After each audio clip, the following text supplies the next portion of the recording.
hani nubundi hashinga bonyinshi muramenye.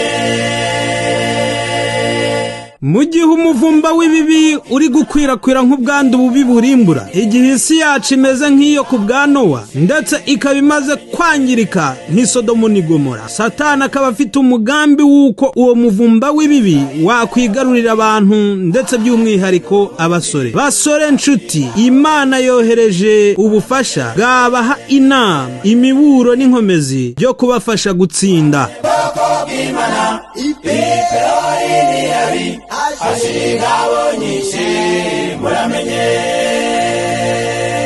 Bene so, ababwiriza butumwa bwiza bw'ivugurura n'ubugorozi, tubararikiye kwitabira ingando z'abasore zizaba kuri tariki 26 na tariki 27 z'ukwezi kwa gatatu 2022.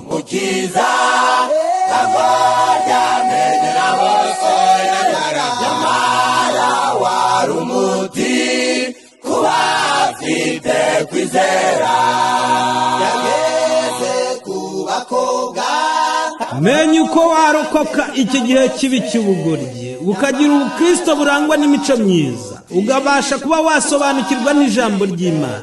Menya ibyo wageraho ngo ube ingirakamaro. Nanone menya intambwe ukwiriye gutera, uhitemo neza uwo muzarushinga.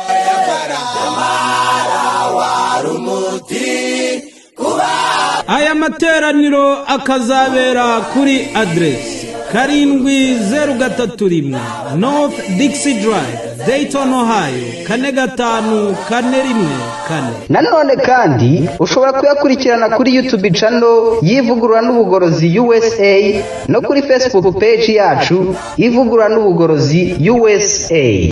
Babaga mu ngo zabo bakaja mu iteraniro, ariko kandi byo ntibyatumye bacika intege. Ku bindi bisobanuro watwandikira kuri akamenyetso ko guteranya 1-801 609 83226. email ariyo revivalwithreformation@gmail.com. kandi muzuze imigezi y'amazi irenda gukama.